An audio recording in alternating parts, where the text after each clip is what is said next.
What the IPL has done is you just see where India are on the cricketing map. You know, in India, a lot of close games, really good surfaces, in particular in the first half of the tournament. We see the surfaces play really flat and the batters dominate.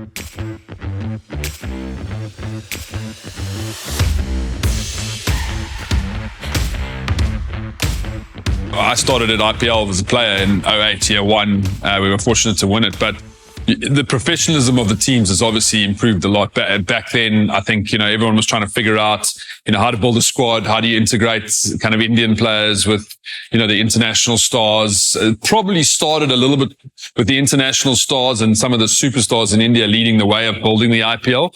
But over the years, definitely more emphasis on the next generation of Indian players coming through their power games, their skills. They're definitely more focused on the spin options out of India. And you can see the way that the structure of buying players, and in particular international players, has changed. Well, I think that sort of what the IPL has done is you just see where India are on the cricketing map and the experience and the big stage. I mean, you're playing, if you haven't represented India, but you've still played in front of a 80,000 capacity stadium in the IPL. You've sat next to sort of global stars. So when you come up against them, that sort of all factor and that pressure side or just the familiarization of international cricket becomes a lot less sort of bridging.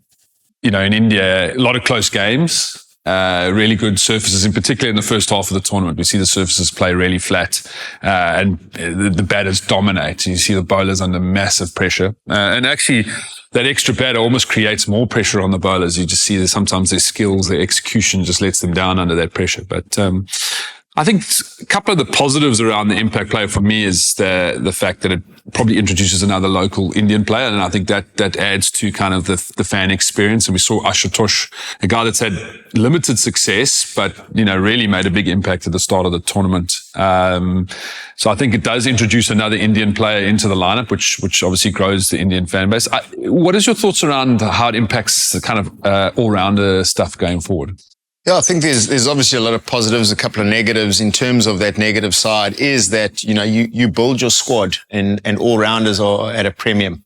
And I think this allows you to not sort of focus too much on your all-rounder. But we saw just what it did the other night. I mean, he walked in at 60 for 5, game almost done, and turned the game on its head and got them over the line. So, it's definitely making games a lot closer. It's giving that opportunity. I think the real all-rounders that you're almost bidding for and want in your squad to balance your squads are not as sort of influential as they once were.